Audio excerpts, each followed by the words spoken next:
जी question. हरे कृष्ण माता जी। जी वो उसके अंदर हाँ जो जी, यथा स्वरूप जो भगवत गीता है ना जो उन उसकी उसमें। यही हाँ क्वेश्चन था ना जी माजी। जी जी जी। हाँ, उसका भगवान। क्वेश्चन भगवान की इंद्रियों का क्या मतलब है ये जानना चाहते हैं।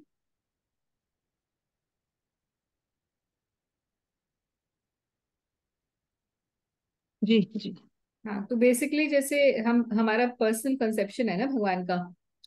हम भगवान को साकार रूप में मानते हैं। मानते क्या है, भगवान है ही, भगवान के सभी निराकार और साकार सब भगवान का ही स्वरूप है ना। तो भगवान की ट्रांसेंडेंटल सेंसेस है, जैसे मेरी अपनी इंद्रियां, मेरे कान हैं, मेरी आंखें हैं, और उनके द्वारा मैं शब्द रस इत्यादि को ग्रहण करती हूँ। And these are my outlets to the world, and I enjoy and I express myself, and I take in and give out my experiences through these senses, है ना। तो उसी तरीके से भगवान की ट्रांसेंडेंटल इंद्रिया, भगवान के दिव्य शरीर में भगवान की दिव्य इंद्रियां हैं, जो हम सभी की इंद्रियों के स्रोत हैं। तो हम जब भी कोई सेवा भगवान की करते हैं तो भगवान उसे ग्रहण करते हैं। जैसे मैंने अगर कुछ अच्छा सा खाना बनाया और भगवान को दिया, तो भगवान उसे पाएंगे, तो भगवान की इंद्रियां पुष्ट होंगी, उनको अच्छा लगेगा, उसे ग्रहण करके उनकी इंद्रियों की संतुष्टि होगी। मगर भगवान की इंद्रियों की संतुष्टि हमारी इंद्रियों की संतुष्टि जैसा नहीं है, क्योंकि ये तो भौतिक जगत में हम लोग इस तरीके से मटेरियल चीजों के साथ करते हैं।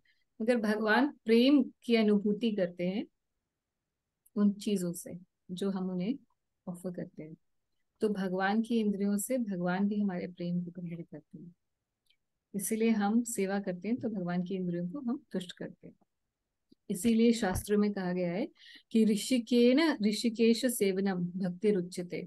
भक्ति का मतलब ही है कि के न मतलब ऋषिकेन मतलब इंद्रियों द्वारा, ऋषिकेश जो इंद्रियों के स्वामी हैं, उनकी जब हम संतुष्टि करते हैं, उसी को ही भक्ति कहा जाता है। अपनी इंद्रियों को भगवान की इंद्रियों की तुष्टि में लगाना, वही भक्ति है।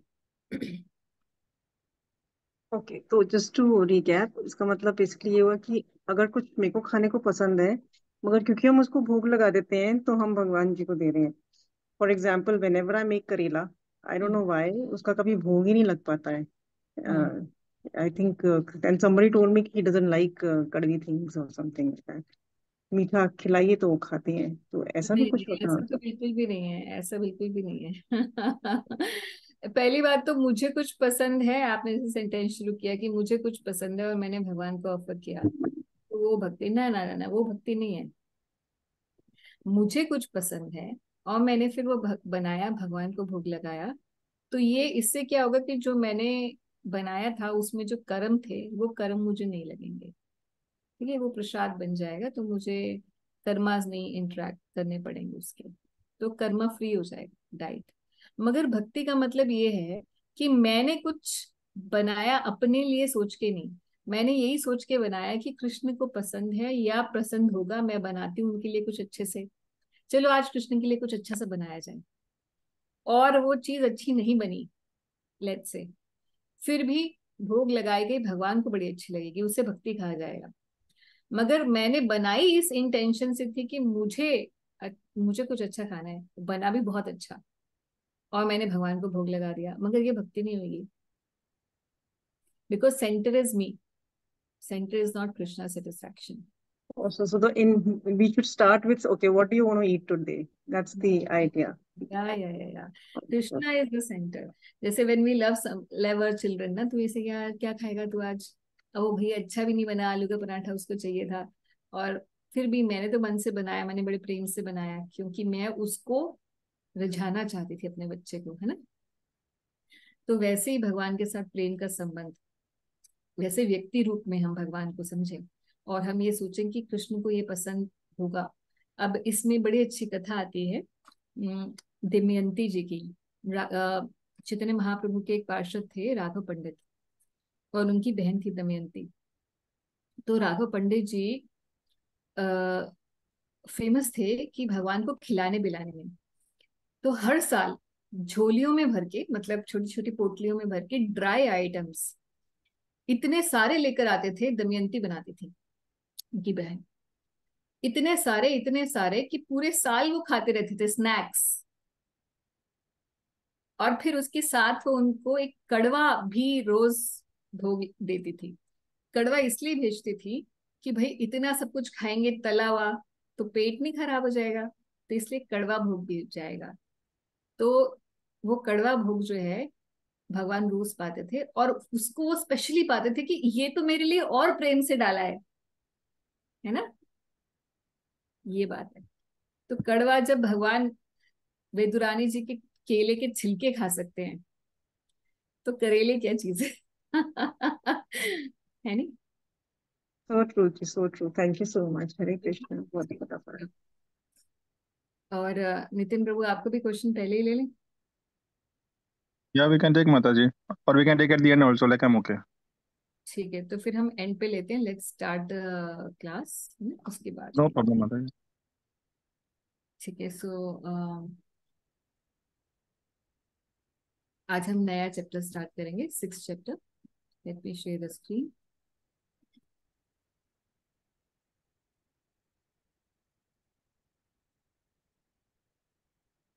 minute to adjust things.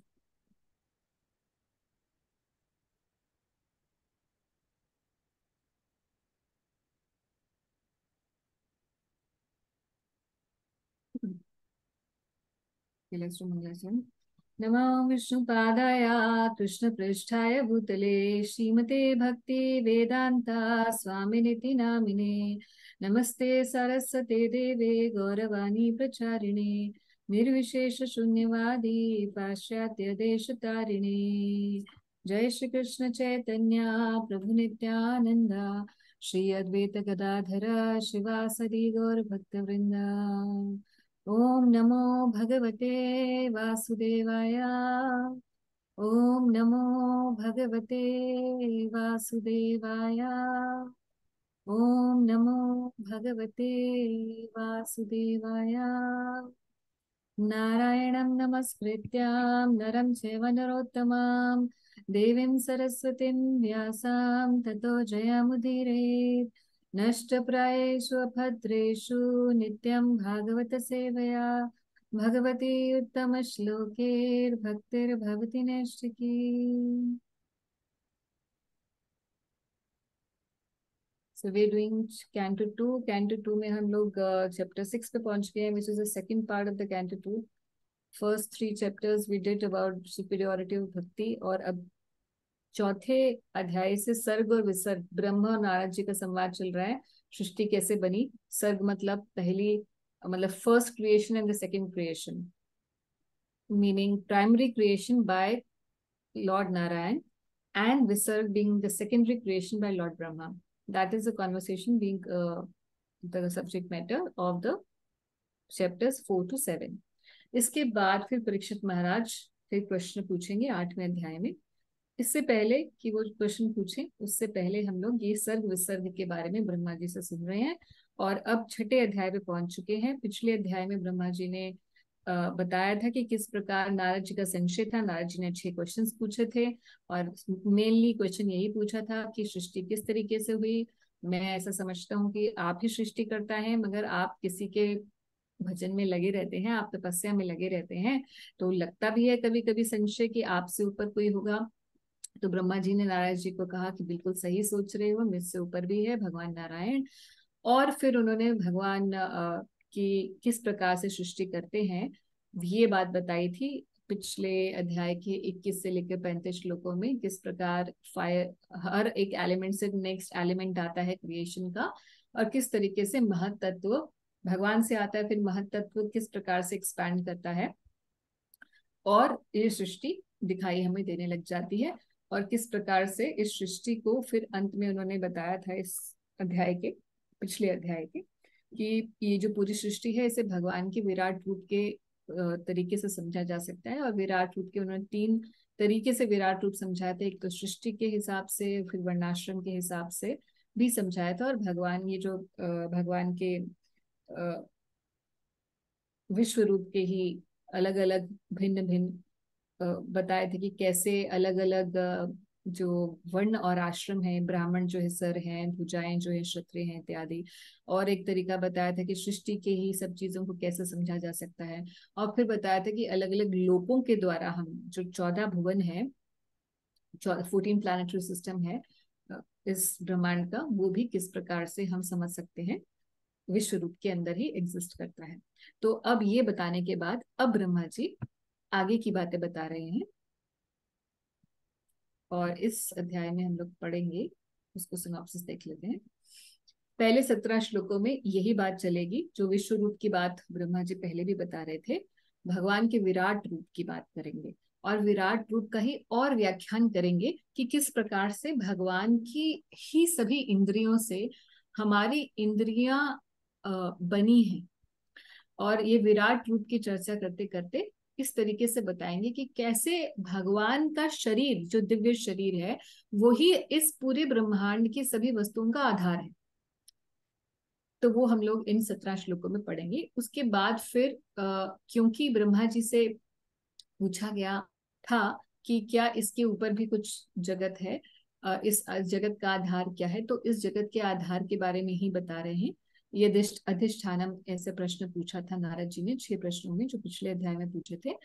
और फिर अब नारद जी को और विस्तृत बताते हुए कहेंगे कि ये सारा जगत तो एक पाद विभूति है, और त्रिपाद विभूति तो इस जगत के, यानी कि भौतिक जगत के बाहर एग्जिस्ट करता है।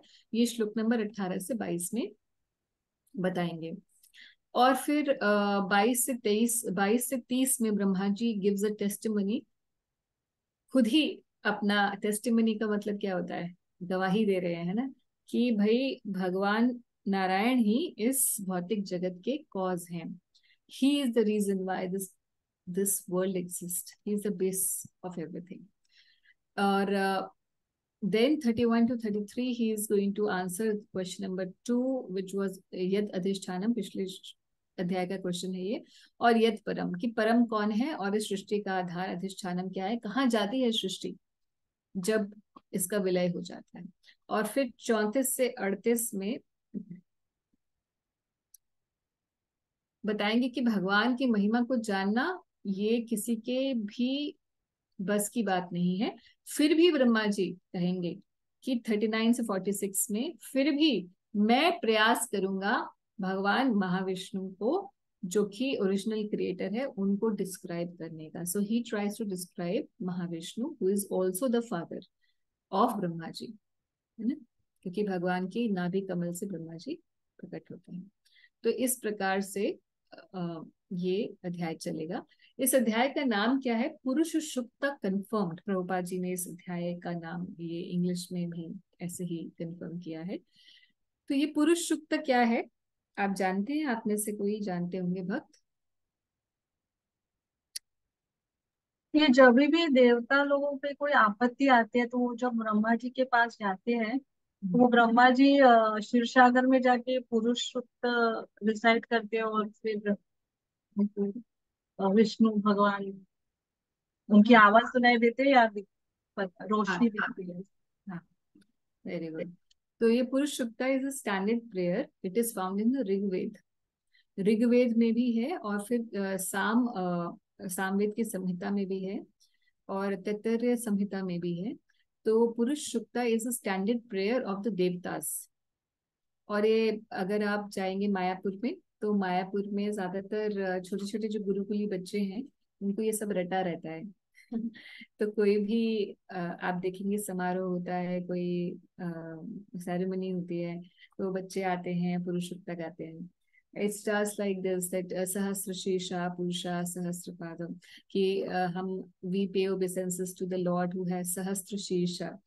तो जब मैंने इसको पहले कभी सोचा था कि ये तो बड़ी अच्छा है, जब मैंने इसके बारे में सुना तो मुझे लगा मैं इसको रटूंगी। क्योंकि मैं रट्टू तो होता हूँ। मुझे चीजें रटना बहुत पसंद है, स्पेशली मतलब ऐसे डिफरेंट प्रेयर्स आई लाइक। तो जैसे ही मैंने इसकी फर्स्ट लाइन सुनी ना, फर्स्ट लाइन ऐसी है, सहस्त्र शीर्षा पुरुषा करके, कि we pay obeisances to that lord who has सहस्त्र शीर्ष, 1000 headed lord Vishnu.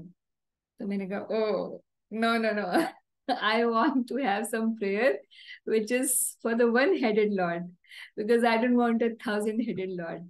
Maybe the demigods like this thousand-headed Lord, you know, but we are the devotees of Krishna. We like the Sham Sundar form of the Lord. So, anyways, all glories to Purusha Shukta and all glories to all the demigods, but that's not the rasa in which we are. So, let's start this chapter, Purusha Shukta Confirmed.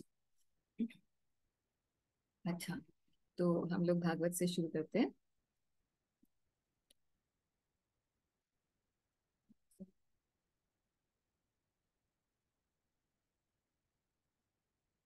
A minute.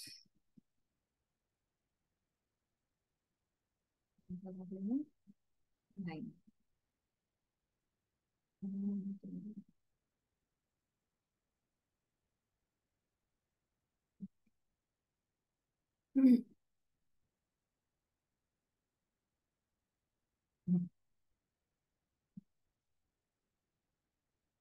ठीक है, तो ब्रह्मा जी से प्रश्न और नहीं पूछा है, वही 6 प्रश्न जो पिछले पूछे हुए थे वही पूछे हुए हैं, और ब्रह्मा जी आगे की बात और आगे की बात बता रहे हैं उन्हीं प्रश्नों को इलाबोरेट करते हुए. क्या कहते हैं Brahma ji? Lord Brahma said, the mouth of the Virat Purusha. क्योंकि पिछले आप जानते हैं 36 से 42 में विराट पुरुष के ही बारे में डिस्क्रिप्शन चल रहा था पिछले अध्याय में, तो उसी को कैरी ऑन कर रहे हैं और कह रहे हैं कि जो पूरा जो 17 श्लोक आएंगे इस अध्याय के पहले 17 श्लोक, उसमें एक ही आधार बिंदु है, और वो यही है कि कैसे भगवान की इंद्रियां हमारी इंद्रियों का स्रोत हैं. भगवान के शरीर की जो सब भगवान का जो बॉडी है वो ही आधार है इस सृष्टि का. तो इस की पॉइंट को ध्यान रखते हुए श्लोक पढ़ेंगे. सबका एक ही जैसा अभिप्राय है, डिटेल्स डिफरेंट है. The mouth of the Virat Purush, the universal form of the Lord, is the generating center of the voice, and the controlling deity is fire. तो भगवान के मुख से जो भी जितनी भी वॉइस ध्वनि हम लोग सुन रहे हैं इस दुनिया के अंदर, any sound, it's basically the origin of everything is the mouth of the Virat पुरुष. His skin and the 6 other layers are the generating center of the Vedic hymns, and his tongue is the productive center of the different foodstuffs and delicacies for offering to the demigods, the forefathers, and the general mass of people. तो भगवान के अलग अलग जो विराट पुरुष के, भगवान के नहीं, विराट पुरुष के जो अलग अलग अंग हैं वो ही आगे इस दुनिया के अंदर चीजों को एक्सपैंड किए हैं. The opulence of the universal form are described here in Prabhupada starts like that. And it is said that his mouth is the generating center of all kind of voices. And his skin and other 6 layers of the bodily constructions are representative generating centers of the 7 kind of Vedic hymns, like Gayatri, etc.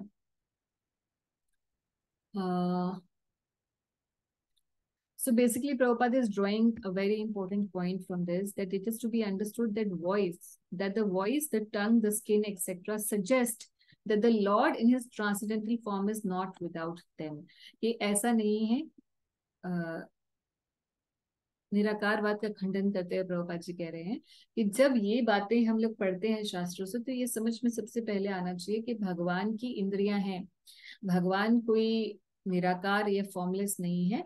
नहीं तो इन शास्त्रों के अंदर इस बात को लिखा ही क्यों जाता कि भगवान की जो कंठ है वही ध्वनि का स्रोत है, भगवान की जो जिह्वा है वही सारे खाद्य पदार्थों का स्रोत है, सारे डेलिकेसीज वहीं से आ रही हैं. So that basically means the first inference should be that the Lord has his transcendental form, and his transcendental form also has his transcendental beautiful senses, which then brings forth the senses that we have. So Prabhupada काफी elaborate इसी बात को कर रहे हैं, हम लोग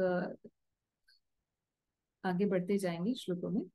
His two nostrils are the generating centers of our breathing and of all other airs. His smelling powers generate the Ashwini Kumar demigods. तो आप जानते हैं सारे, जो हमने पिछले भी अध्याय में पढ़ा था कि भगवान के अलग अलग, जब हमने सर्ग और विसर्ग के बारे में पढ़ा था कि किस प्रकार से अलग अलग जो कंट्रोलिंग डीटीज हैं सेंसेस की, वो भी प्रकट हुई थी महातत्व जब आगे फर्दर एक्सपैंड किया था। तो भगवान के द्वारा ही ये जो सेंसेस हैं और सेंसेस के देवता हैं वो सब भी प्रकट हुए थे।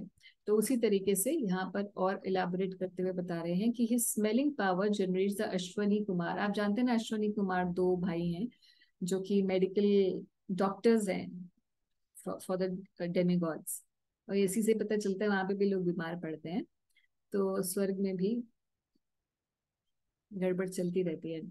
And all kind of medicinal herbs and his breathing energies produce different kind of fragrance.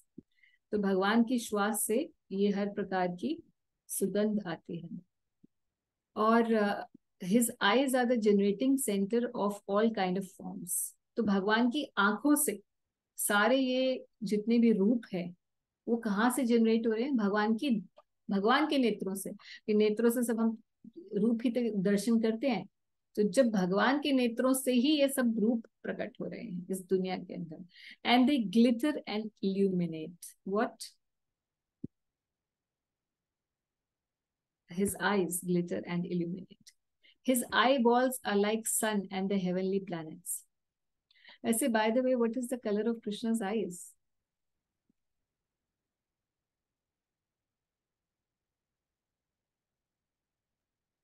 Black है माता जी।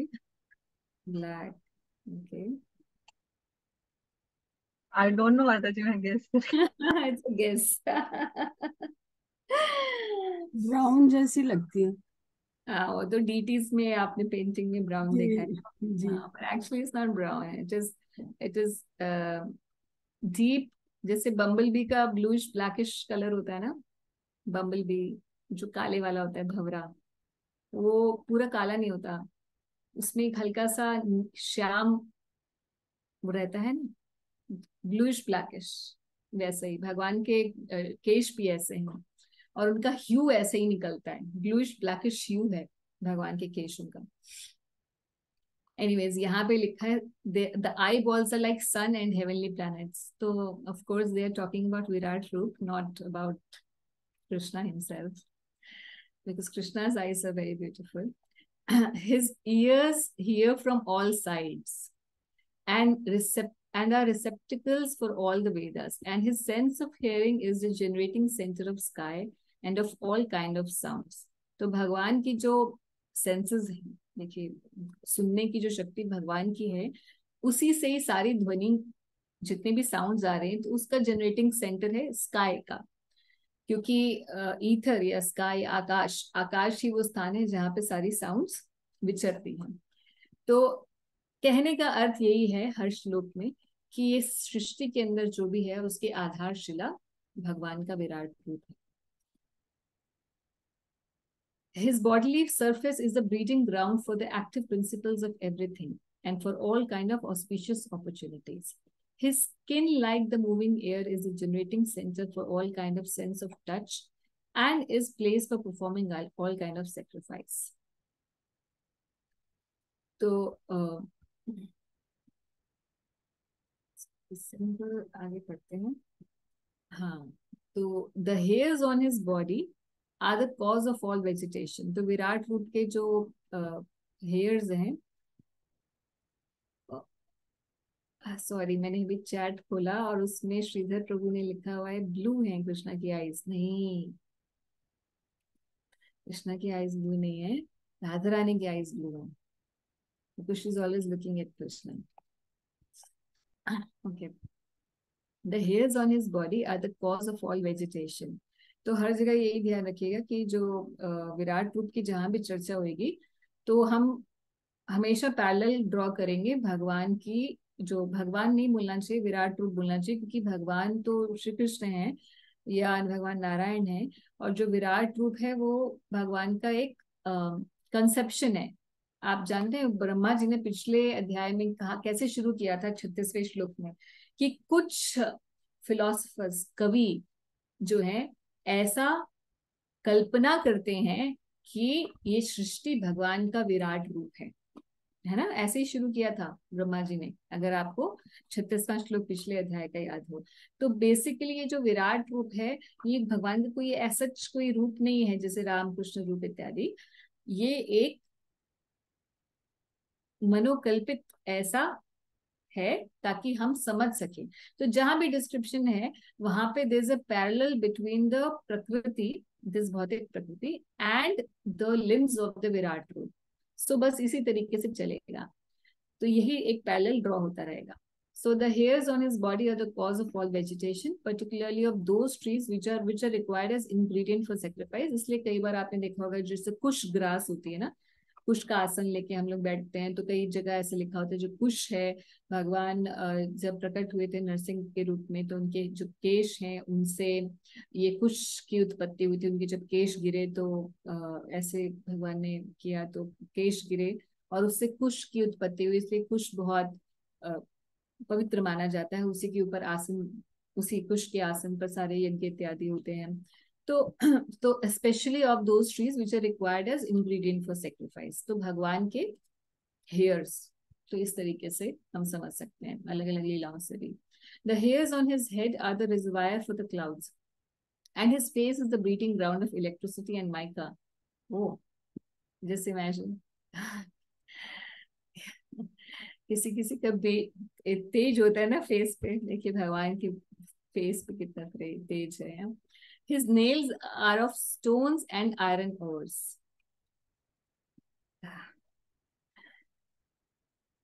बिल्कुल नीरस है ये विराट रूप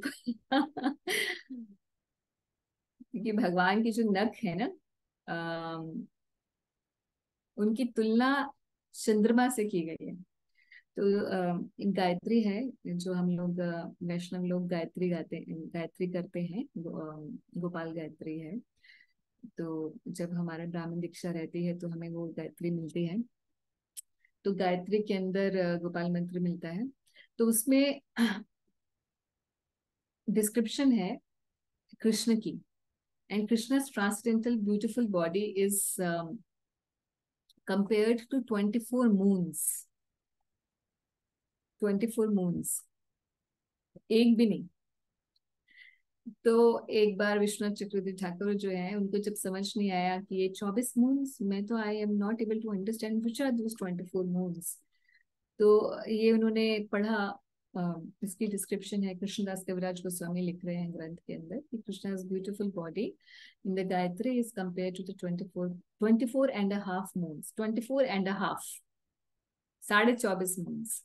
Well, nothing about Krishna is straight. He has to be some little strange guy, you know. So Vishwanath Chakravarti Thakur is thinking, oh, I am not able to understand this shloka. Let me leave my body because I am not able to understand about my Swami Shyam Sundar. So he becomes so perturbed. इतना वो हो जाते हैं कि वो सोचते हैं मुझे भगवान आपके बारे में ज्ञान नहीं है, तो मुझे शरीर छोड़ देना चाहिए।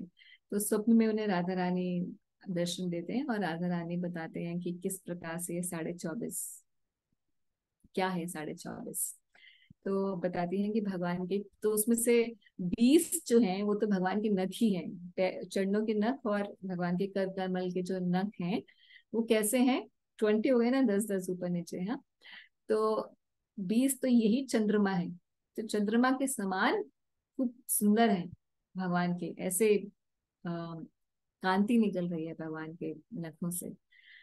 तो एनीवेज यहाँ पर तो ये प्रकृति से विराट रूप के का कंपैरिजन कर रहे हैं, मगर मैं एक्चुअली विराट रूप का कंपैरिजन श्याम सुंदर से कर रही हूँ।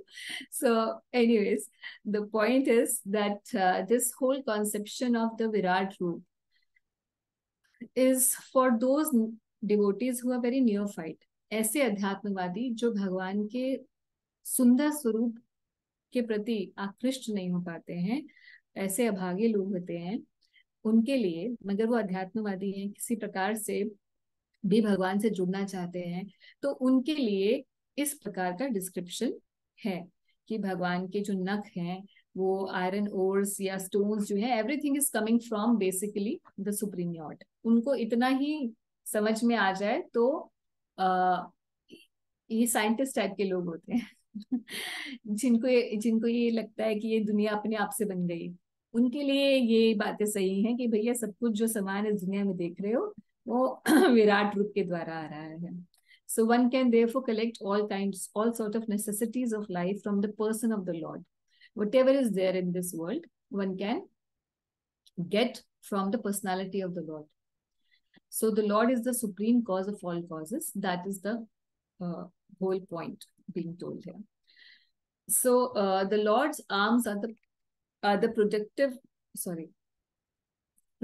fields for the great demigods and other leaders of the living entities who protect the general masses.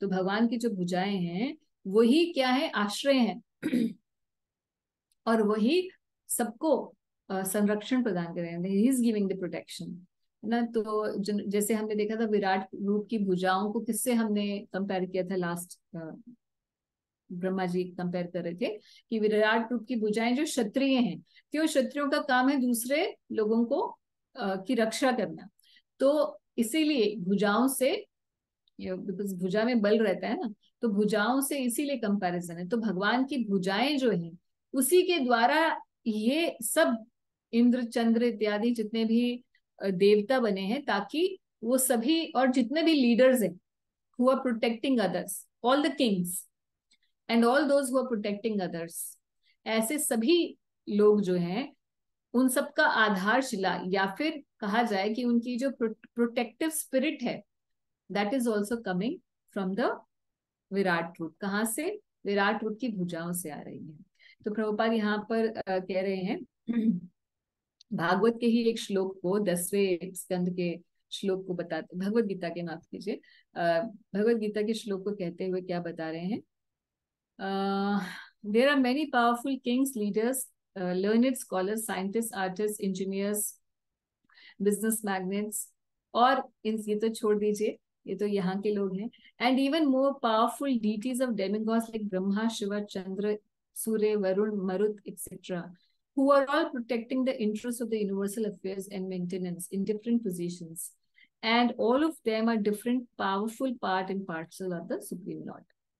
So ultimately the Supreme Lord Shri Krishna is the father of all living entities. और भगवान ने ही हर किसी को high low position में डाला हुआ है ताकि उनको काम बांट रखे हैं, ताकि भगवान के बिहाफ पर वो ये सब काम कर सके। एंड प्रभुपाद यहाँ एक और बड़ी अच्छी चीज कहते हैं कि the intelligent class of main, अगर किसी को ये समझ में आती है बात कि इस श्लोक में जो बात कही गई है, the intelligent class of men therefore must admit that the Lord is the ultimate source of all energy and thus pay tribute to the Lord for his good blessings. Simply by accepting the Lord as a supreme proprietor of everything, as he is actually so, one can achieve the highest perfection of life.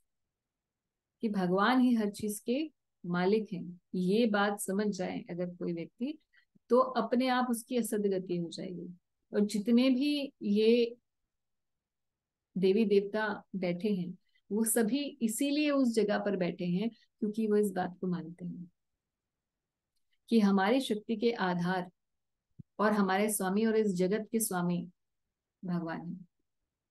Whatever a person may be in the estimation of the social orders of the thing, if a person tries to reciprocate a feeling of love towards the Supreme Personality of Godhead and is satisfied with the blessings of the Lord, he will at once feel the highest peace of mind for which he is hankering life after life.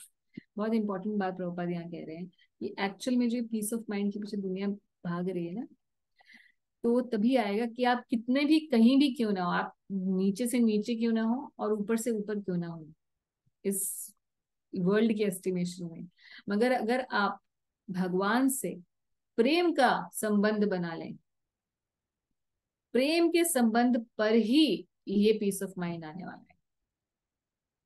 So unless a person tries to reciprocate a feeling of love towards us, love is important.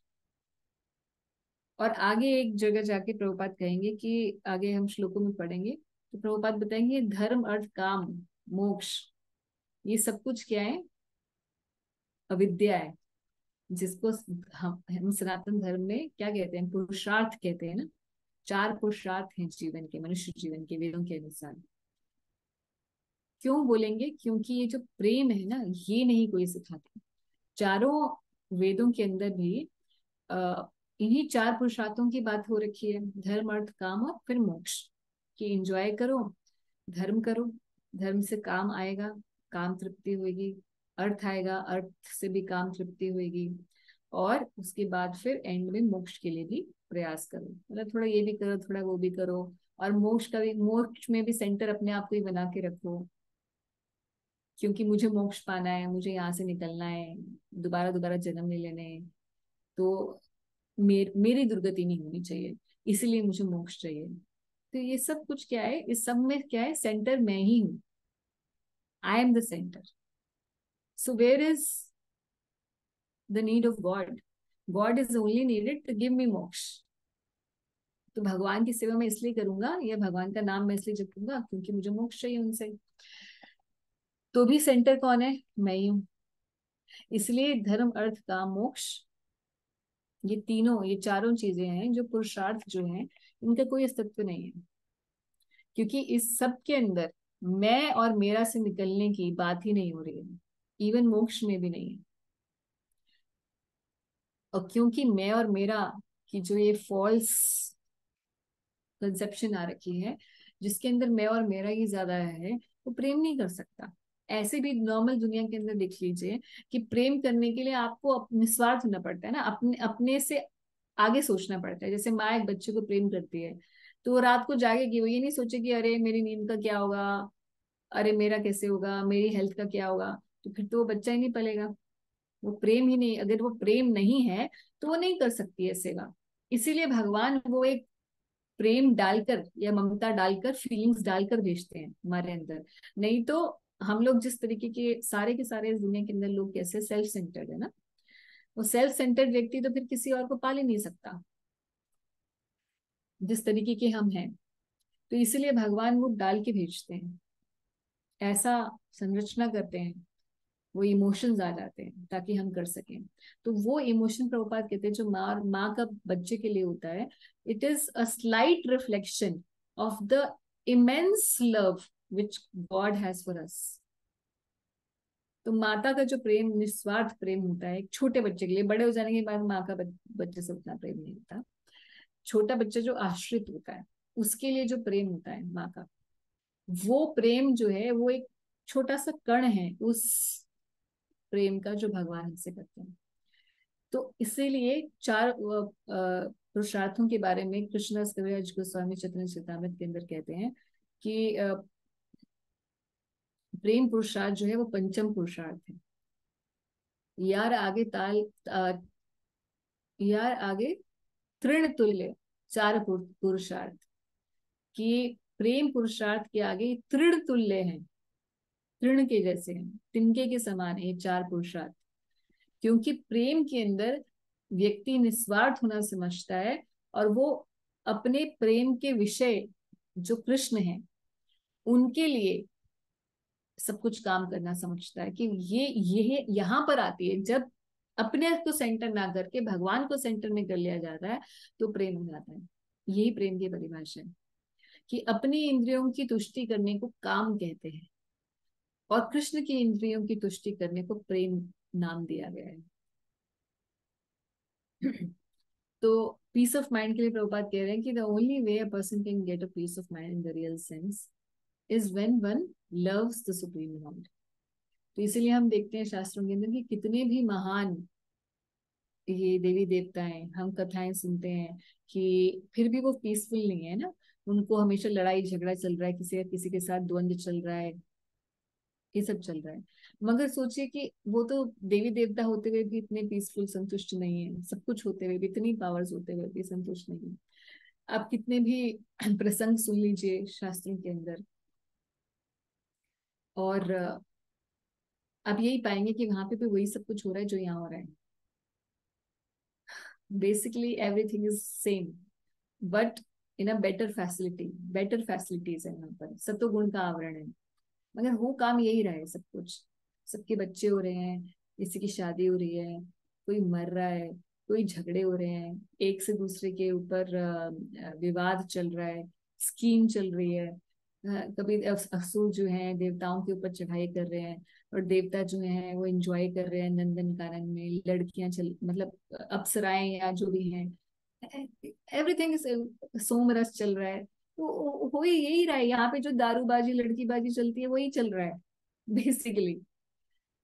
Everything is same but in a very sophisticated manner, and they have been given those facilities by the Lord himself, क्योंकि उन्होंने इतने pious deeds किए हैं।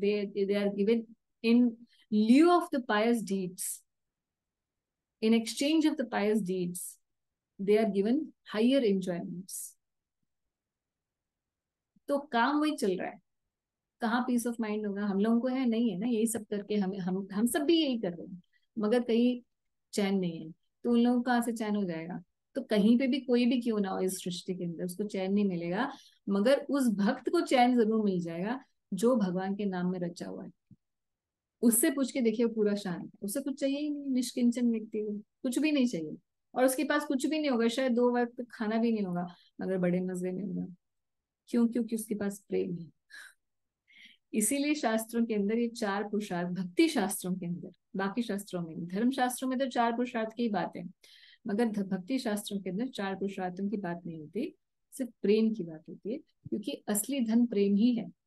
इस बात को समझाया जाता है।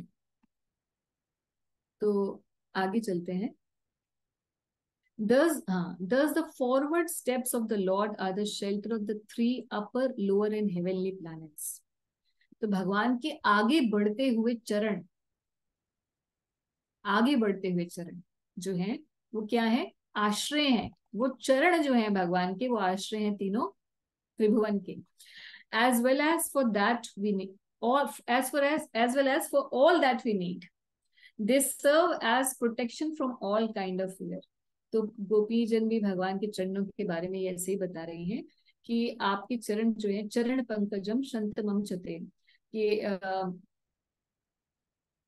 व्हाट इज द श्लोक फ्रॉम गोपी गीत, कि आपके चरण जो है ध्येय आपदी, कि आपके चरण जो है ध्येय, जब आपदा आती है तो ऐसे हैं चरण कि आपके चरणों का स्मरण करने से वो आपदा चली जाती है। हर आपदा में स्मरणीय है भगवान आपके चरण, ऐसा गोपीजन बता रही हैं। तो यहाँ पे भी वही भाव है, उसी श्लोक के जैसा भाव है कि they serve as protection from all kind of fear. भगवान के चरण हर प्रकार के हर प्रकार से अभय प्रदान करने वाले हैं। सो Prabhupada is telling very beautifully here, for absolute protection from all sorts of fear as well as for all our needs of life। हमें क्या चाहिए? बड़ी बड़ी degrees from and insurance, that's what we look for, है ना।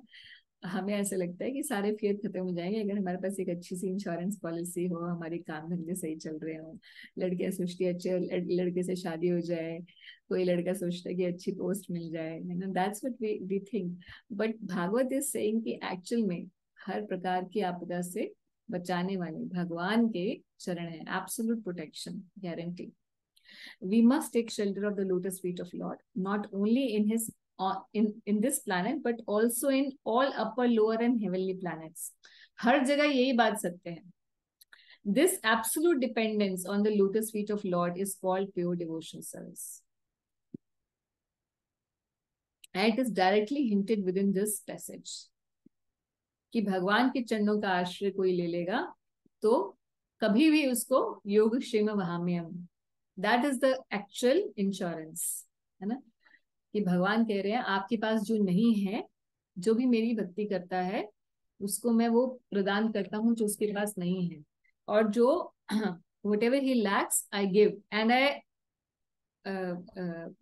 I protect what he has। जो उसके पास है उसका मैं रक्षा करता हूँ, और उसके पास जो नहीं है तो उसमें उसको ला कर देता हूँ, से भगवान के वचन में। तो अगर भगवान के चरणों का आश्रय लिया जाए तो that is the actual insurance, It's coming from a chartered accountant. So you have to believe it. So no one should have any kind of doubts in this matter. Prabhupada एक और बड़ी बड़ी बढ़िया बात कह रहे हैं, nor should one be inclined to seek the help of any other demigod. कोई और देवता के पास जाने की आवश्यकता नहीं है, ये भी इसका आशय है, क्योंकि भगवान स्वयं सब कुछ प्रदान करने वाले हैं, भगवान पर ही तो सब आश्रित हैं. बिकॉज ऑल ऑफ देम, कौन, demigods, are dependent on him only. अरे वो भी तो भगवान के ही आश्रित हैं. हर लोक में जितने भी लोग बैठे हैं, देवी देवता भी, और उनके ऊपर भी लोग हैं, जनलोक, महलोक, तपलोक, फिर आगे सत्य लोग, ये सभी लोग तो भगवान के आश्रित होकर बैठे हैं, और हम इनके आश्रित हो जाएं तो ये बात तो ठीक नहीं है. So everyone except the Lord himself is dependent on the mercy of the Lord. तो भगवान के अलावा भगवान पर हर कोई भगवान की कृपा पर ही आश्रित है. सिर्फ भगवान ही छूटे हुए हैं उससे कि उनको किसी की कृपा नहीं चाहिए. हालांकि वो और बात है रस तत्व में, यही डिफरेंस है रस में और तत्व में. तत्व सिद्धांत के अनुसार भगवान को किसी की कृपा नहीं चाहिए, भगवान की कृपा पर ही सब आश्रित हैं. रस विचार क्या है, भगवान को अपने भक्तों की कृपा चाहिए होती है, ये रस विचार है ना. जैसे भगवान जो है अपनी माता पे आश्रित हैं कि कब खोलेंगी, मुझे बांध दिया है, और पूरे ब्रज में सब लोग सोच रहे हैं कि किसकी ऐसी हिम्मत है कि यशोदा मैया बांध गई हैं और ये रो भी रहा है, और सब चाहते भी हैं कि इसको खोल दे, मगर किसकी ऐसी हिम्मत है कि खोल के दिखा दे. कोई नहीं खोल सकता. तो भगवान अपनी कृपा पे, अब भगवान भक्तों की कृपा पे आश्रित है कि कैसे कोई तो खोल दो प्लीज मुझे. तो सबको बांधे हुए हैं, जिनके ऑर्डर पर सारी दुनिया बंधी हुई है. सूर्य जो अपने टाइम से आ जाते हैं, टाइम से जाते हैं, सब कुछ seasons, everything is going on perfect on his order, और वो सोच रहे हैं, वो ऑर्डर दे रहे हैं किसी को भी, कोई कोई खोल दो मुझे. तो फिर कौन आके खोलता है, नंद महाराज आके खोलते हैं. जब उन्हें शाम को आते हैं ऑफिस से और पता चलता है कि ऐसे ऐसे सब हुआ है, तो नंद राय जी आते हैं और वो आकर खोलते हैं. तो देखिए भगवान, रस विचार ऐसा है, और तत्व विचार ये जो हम यहाँ पर. So even the all-pervading super soul is also dependent on the supreme aspect of भगवान. तो औरों की तो बात छोड़ दीजिए, परमात्मा भी, परमात्मा के आश्रय भी भगवान है. तो हम इस प्रकार से जानते ही हैं ये परमात्मा जो है वो भगवान के ही आगे विस्तृत रूप है, और इसलिए वो ही भगवान पर आश्रित है, क्योंकि वो ही भगवान से ही विस्तृत होकर आ रहे हैं. और 8वें और 9वें श्लोक में भगवान के बता रहे हैं कि किस प्रकार से जो सृष्टि क्रिया है जो हम लोग भी करते हैं, वो भी भगवान के ही अंगों पर आधारित है, कि कैसे भगवान सृष्टि करते हैं, तो इसी प्रकार से हमें भी वो सृष्टि की छोटी सी एक सेवा के रूप में हमें दिया गया है, जो गृहस्थ लोग होते हैं उनको, और कैसे हमें उसे एक अच्छे संस्कार के रूप में करना चाहिए. श्लोक नंबर 10 पढ़ते हैं. इसमें भी एक अच्छा सिद्धांत आएगा, इसको पढ़ते हैं. The back side of the Lord, तो भगवान की जो पीठ है, that is the place for all kind of frustration and ignorance. ये कैसे हो सकता है? अब इसमें प्रश्न आता है कि भगवान के अंदर, भगवान के रूप में कैसे फ्रस्ट्रेशन और इग्नोरेंस कहाँ से आ सकती है? As well as that of all immorality. अरे बाबा, ये कैसे? तो भगवान से तो हम सोचते हैं कि भगवान तो हर इज फॉर्म ऑफ ऑस्पिशियसनेस. भगवान की जो स्वरूप है वो तो केवल चिन्मय है, अच्छी ही चीजें वहां से आनी चाहिए, सात्विक चीजें वहां से आनी चाहिए. तो ये इमोरलिटी कहाँ से आ गई? फ्रस्ट्रेशन, अज्ञानता, ये सब भगवान की पीठ से, ये कैसे है? From his veins flow the great rivers and rivulets, and on his bones are stacked the great mountains. तो ये तो हम समझ में आ रहे हैं, भगवान के विराट रूप से समझ में आता है कि the veins of the Virat Roop are like are the rivers and oceans like that, क्योंकि पानी ही बहता है उस तरीके से। और इसलिए कहा भी जाता है कि जो जिसको नर्व्स में कोई प्रॉब्लम हो, वो अगर रिवर्स में जाके स्नान करता है, जो कि एक्चुअल में विराट रूप की वेन्स है, तो उसकी जो नर्वस सिस्टम की प्रॉब्लम्स है वो ठीक हो जाती है। भागवत में भी लिखा हुआ ये बात, आगे कहीं आएगा। मगर सिद्धांतिक रूप से ये बात है कि क्योंकि भगवान से ही सब कुछ आया है, इसीलिए अज्ञानता और इमोरालिटी, इमोरालिटी मतलब क्या होता है हिंदी में, वो भी भगवान से आया है।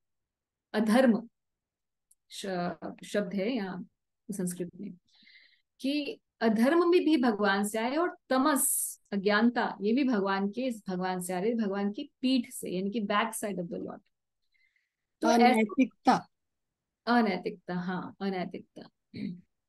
तो ये सब हम सोचते नहीं कि भगवान से क्यों आनी चाहिए, मगर क्योंकि इस दुनिया में सभी कुछ भगवान से आया है, इसीलिए वो भी भगवान से ही आया है।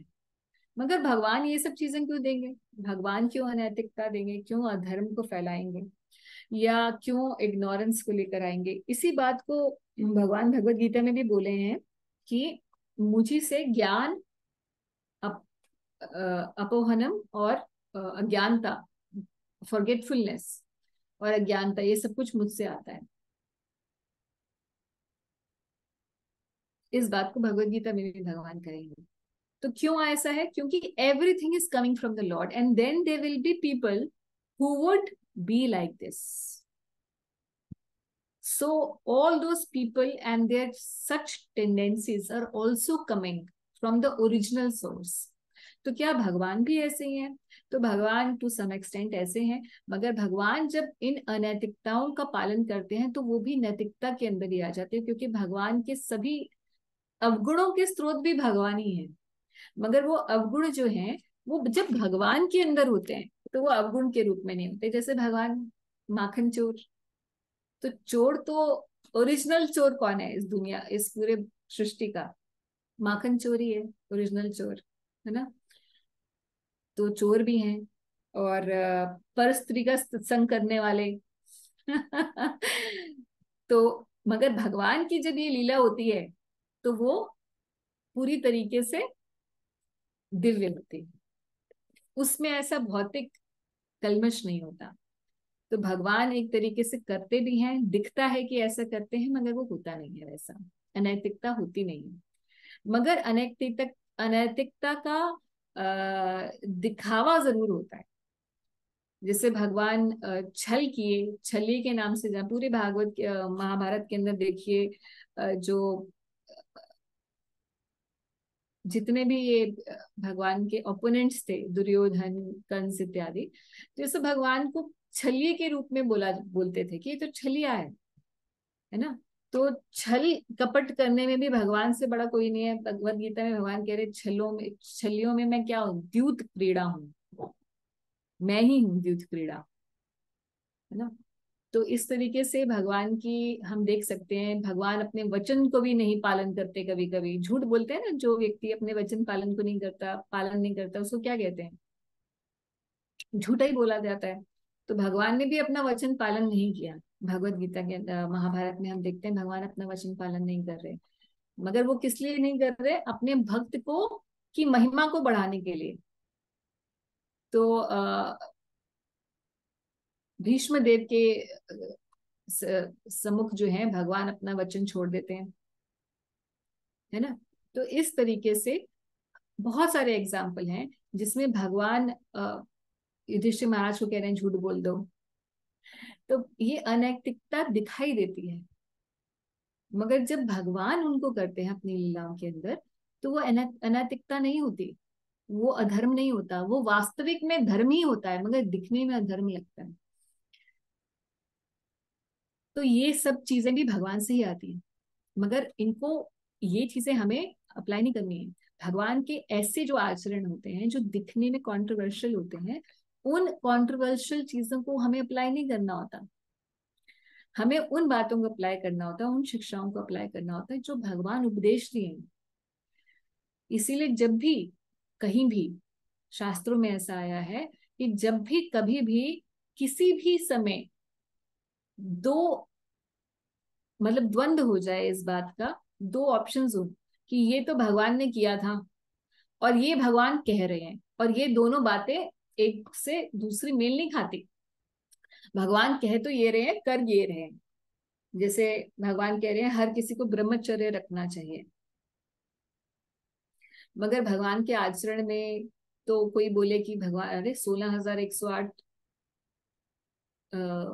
पत्नियों का स्वामी जो है वो कहे ब्रह्मचर्य रखना चाहिए, तो अपने आचरण में तो है नहीं और दूसरों को शिक्षा दे रहे हैं ब्रह्मचर्य की।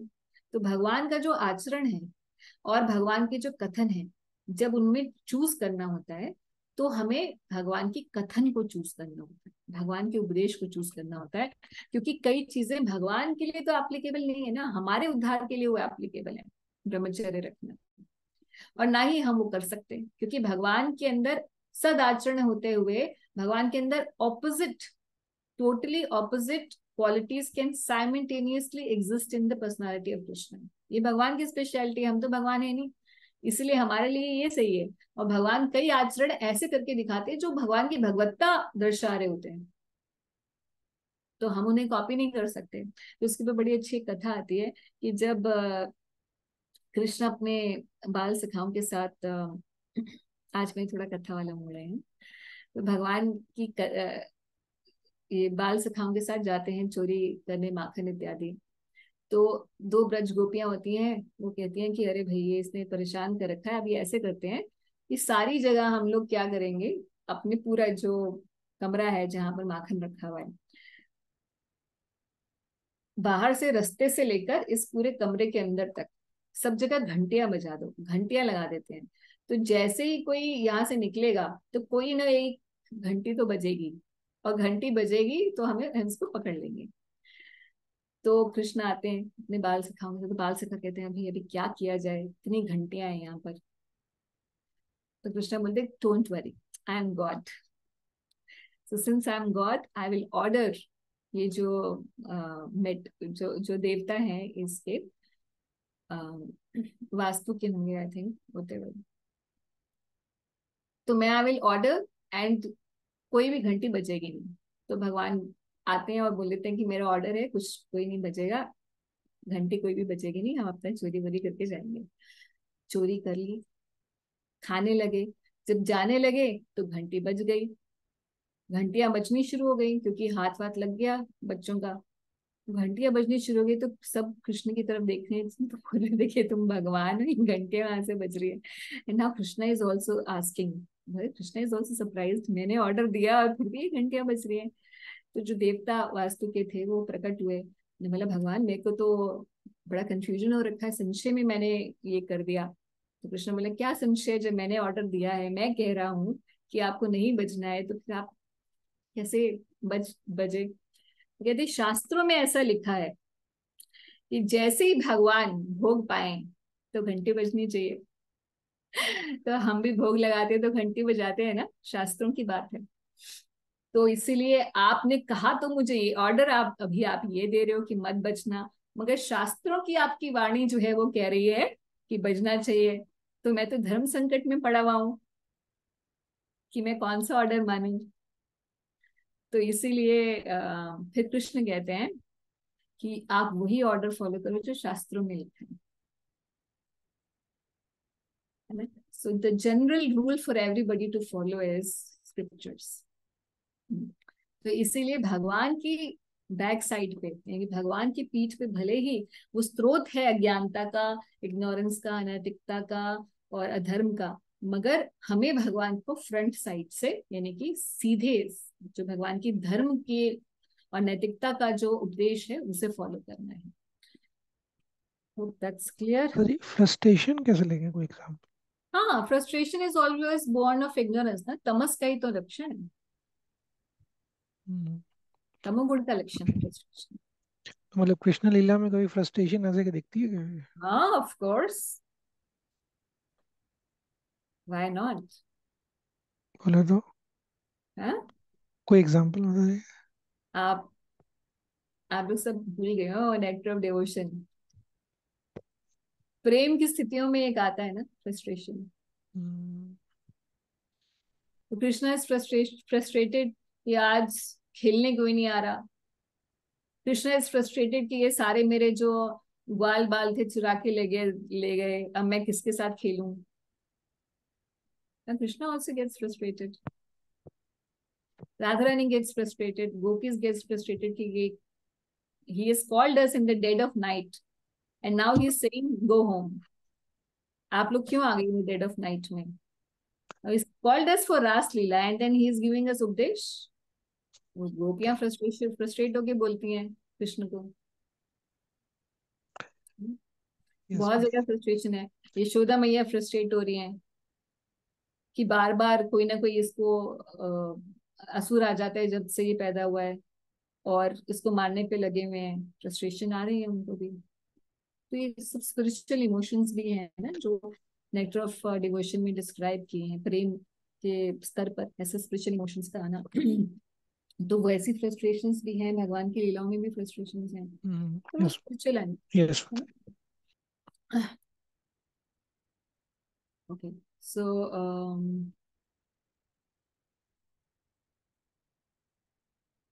then so the impersonal feature of the Lord is the abode of sorry the impersonal feature of the Lord is the abode of great oceans, and the resting place for the materially annihilated living entities is the belly of the Lord. His heart is the abode of all subtle material bodies of the living being, and thus it is known by the intelligent class of men. तो इसका क्या मतलब है कि जो भगवान की impersonal feature है उससे ये ग्रेट ओशंस आ रहे हैं। और साथ ही साथ क्या कह रहे हैं कि भगवान का जो उदर है, बेली है, वो मेटीरियली एनहिलिएटेड लिविंग एंटिटीज का रेस्टिंग प्लेस है। तो कब होता है ऐसे रेस्टिंग प्लेस? जब प्रलय मतलब हो जाने के बाद सारे जीवात्माएं वापस से भगवान महाविष्णु के शरीर के अंदर प्रवेश करती हैं, तो भगवान के उदर में रहती हैं। सॉरी। तो जो मेटीरियली एनहिलिएटेड यानी कि प्रलय के बाद के समय में जितनी भी जीवात्माएं हैं इस पूरे भौतिक संसार के अंदर, सो उनका रेस्टिंग प्लेस क्या होता है? The belly of the lord, of lord Mahavishnu. His heart is the abode of the subtle material bodies of living beings. तो जो सटल मटेरियल बॉडीज होती हैं वो हमारी कौन सी होती है? सटल बॉडी, मन बुद्धि अहंकार वाली जो सटल बॉडी होती है हमारी, वो कहाँ, उसका अबोर्ड या उसका जो आश्रय है वो क्या है? भगवान का हृदय। तो प्रभुपाद यहाँ आगे समझाते हैं कि भगवान जब सृष्टि की संरचना के बारे में सोचते हैं तो अपने हृदय में ये भाव लेकर आते हैं कि अलग अलग जीवात्माओं का कैसा मन बुद्धि अहंकार वाली कैसी जीवात्माएं बनेंगी। अपने हृदय में ऐसे भाव लेकर आते हैं और उस भाव के द्वारा ही वो प्रकट हो जाती हैं। जब ब्रह्मा जी सृष्टि करते हैं तो वैसी ही सटल बॉडीज प्रकट होती हैं जीवात्माओं की। तो पढ़ते हैं इसको, थोड़ा सा डिफिकल्ट कॉन्सेप्ट है। Since Mataji, this we are referring to after 100 years of Lord Brahma's age. yeah. That is what we are referring, right? And at the annihilation which happens after a day of Lord Brahma, so that so during that time what happens? So living entities go to the Garbhodaksha Vishnu in that case, or they go to the Mahavishnu only? जितनी भी living entities आंशिक प्रलय आती है, जो ब्रह्मा जी सोते हैं तो एक आंशिक प्रलय आती है। हाँ। तो भी जो जीवात्माएं, जो इसमें दो वर्जन्स है मगर मेनली जो अंडरस्टैंडिंग है वो यही है कि सारी जीवात्माएं जो हैं फिर भगवान के शरीर में ही जाती हैं और फिर से दोबारा ब्रह्मा जी दोबारा से सृष्टि करते दोबारा आती हैं। अच्छा, ओके। बारे में आप 12th कैंटो में आई थिंक 4th चैप्टर है, जिसमें 4th नहीं तो 6th chapter I think, which details about the four different types of annihilations। वो आप चैप्टर पढ़ेंगे तो डिटेल में आपको पता चलेगा कि हर एक प्रलय, 4 प्रकार की जो प्रलय हैं उसमें क्या 12th Okay, हो सकता है। right, Mataji. सो प्रभुपाद यहाँ वही बता रहे हैं, ब्रह्मा लिव्स फॉर 100 years और हर दिन के अंदर 1000 चतुर्युग होता है, और ब्रह्मा जी की इतने ही रात भी होती है, और इसको एक कल्प कहा जाता है ब्रह्मा जी के एक दिन को। और हर कल्प के बाद जो है नीचे के सारे लोग जो होते हैं, महर लोग तक के, वो सब डूब जाते हैं पानी में। फिर ब्रह्मा जी सुबह उठ के फिर से सृष्टि करते हैं। तो अव्यक्त, और फिर अल्टीमेटली ब्रह्मा जी भी जब 100 वर्ष पूरे कर लेते हैं इसको, तो फिर ये अव्यक्त में, अव्यक्त जो है यहाँ पर बताया गया है, एनिहिलेशन होती है। और उसके बाद फिर से ब्रह्मा जी समेत जितने भी ऋषिगण हैं, जो सात्विक लोग हैं, ये सब भगवान के शरीर में, महाविष्णु के शरीर में प्रवेश कर जाते हैं। सारी लिविंग एंटिटीज भी प्रवेश कर जाती है। इसी बात को ही यहाँ पर बता रहे हैं कि they all are repose in the belly of the Virat Purusha. And since the living entities are never destroyed, the annihilation of material world does not annihilate the existence of the living entity. तो कभी भी हम मरते नहीं हैं, अप्रकट हो जाते हैं। But until liberation is attained, जब तक मुक्ति नहीं हो जाती, one has to accept one material body after another again and again repeatedly. And meanwhile, they all stay in the belly of Mahavishnu.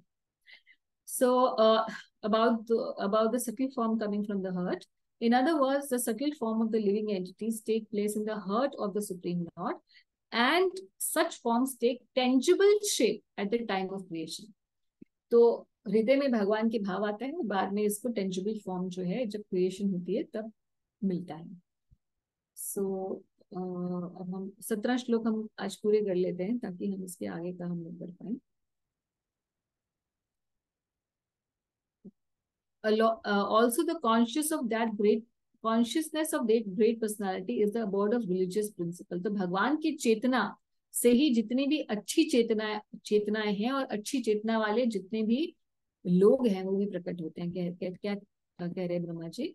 The consciousness of that great personality is the abode of religious principles, mine and yours, and that of the 4 bachelors, जो सनत कुमार इत्यादि हैं, सनत, सनातन, सनत कुमार और सनानंद।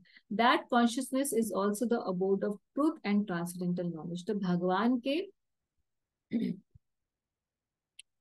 चेतना से, दिव्य चेतना से आगे जो चेतना वाले लोग हैं, जिनकी दिव्य चेतना है, प्रसार हो रही है, वो सारी दिव्य चेतना और जितनी भी धर्म है इसके ऊपर बेस्ड, इस दिव्य चेतना के ऊपर बेस्ड, वो सब भगवान से ही आ रहे हैं। भगवान की दिव्य चेतना उसका स्रोत है। और फिर क्या बता रहे हैं?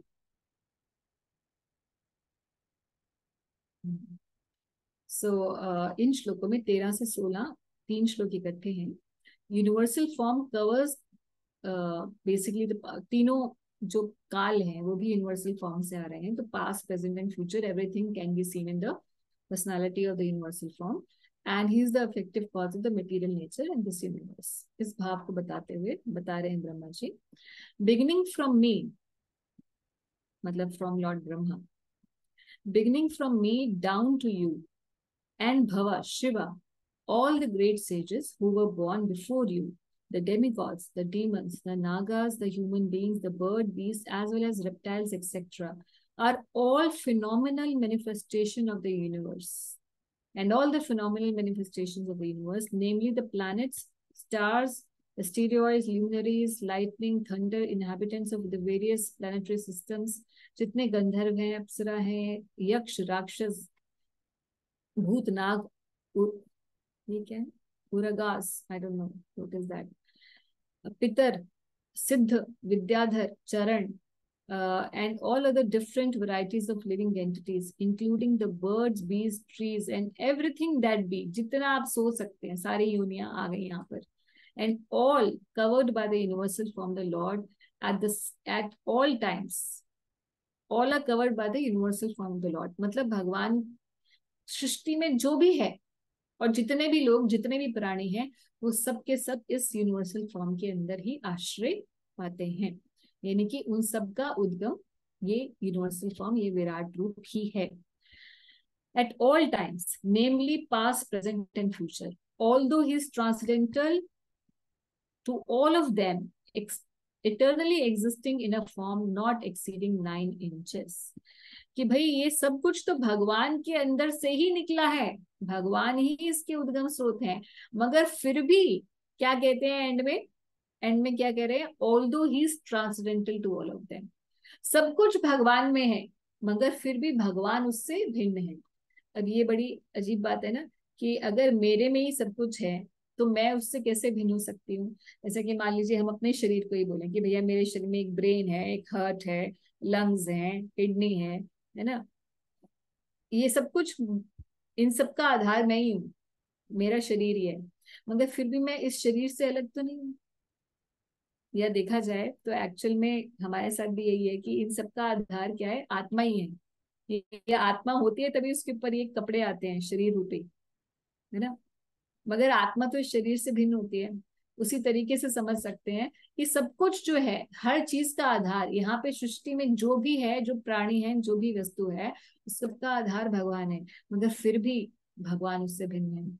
और इसी बात को भगवान भगवत गीता के अंदर भी कहते हैं, 9वें अध्याय का श्लोक आता है कि everything rest in me but yet I M separate of it. तो इस बात को कहते हैं अचिंत्य भेद अभेद तत्व। प्रभुपाद इसको डिस्क्राइब करेंगे, पढ़ते हैं। In other words, the Lord is a supreme person who controls everything that is within the creation, and still he remains the supreme separate identity. Separate है, कोई ये ना सोचे कि अच्छा ये सृष्टि में भगवान के बाल जो है, यही सभी ट्रीज भगवान के विराट रूप के केश हैं, ये जो भगवान की नस नाड़ियां विराट रूप की हैं, वो ये सब नदियां हैं, और जो पर्वत हैं ये सब भगवान के विराट रूप के जो बोन्स हैं। तो इसका मतलब ये विराट रूप क्या, ये सृष्टि ही है। और नहीं नहीं, ये कंक्लूजन नहीं है, ये गलत कंक्लूजन है। कंक्लूजन ये है कि सृष्टि भगवान के ही विराट रूप से ही उद्भूत हुई है, मगर भगवान से पृथक है। अब ये बात समझने की बात है, यही सबसे इंपॉर्टेंट बात है कि कोई इस विराट रूप को ये समझ ना ले कि भाई ये सृष्टि भगवान ही है। हाँ, ये बात भी सही है कि सृष्टि भगवान ही है, भगवान की एक एनर्जी है, उसका मैनिफेस्टेशन है। प्रकृति भगवान की, प्रकृति भगवान नहीं है। हम सोचते हैं हर चीज भगवान से, हमें सब कुछ जो मिल रही है कहाँ से मिल रही है, इस नेचर से मिल रही है, प्रकृति से मिल रही है। ये पानी हमें मिल रहा है, प्रकृति से मिल रहा है, पेड़, खाना, सब कुछ तो प्रकृति से मिल रहा है। तो भगवान का क्या रोल है? तो भगवान भगवत गीता में कह रहे हैं कि ये जो प्रकृति है, मया अधिक्षेण प्रकृति सुयते से चराचरम, ये सारी प्रकृति मेरे ऑर्डर पे काम कर रही है। So ultimately everything is lord Krishna, but yet Krishna is not that.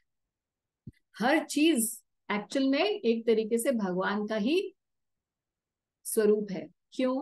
कण कण में भगवान है, हर चीज भगवान से ही बनी है। क्यों? क्योंकि भगवान की एनर्जी तो है सब कुछ, जो भी हम देख रहे हैं यहाँ पर, वो एक्चुअल में क्या है, या तो जीवात्माएं हैं जो भगवान की मार्शनल एनर्जी, जीव शक्ति है, या चीजें दिखाई दे रही हैं। तो चीजें किससे बनी है? पृथ्वी, जल, अग्नि, वायु, आकाश से। वो भी भगवान की एक्सटर्नल एनर्जी माया शक्ति से बनी है। तो ये माया शक्ति से बना हुआ, ये जीव शक्ति से बना हुआ, इस दुनिया के अंदर और कुछ है ही नहीं।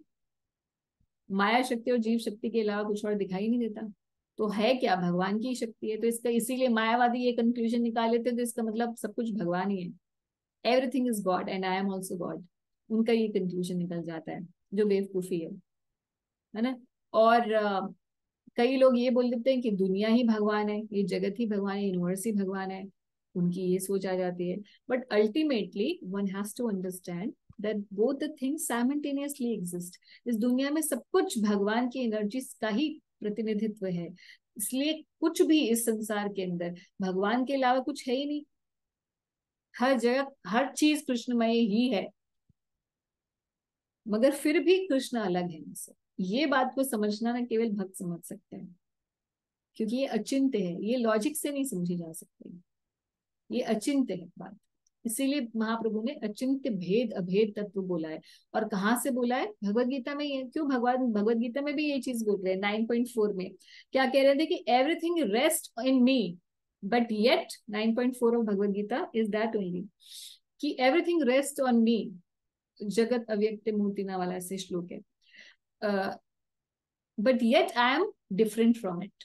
तो भगवान खुद ही अचिंत्य भेद अभेद तत्व बोले हैं भगवत गीता के अंदर।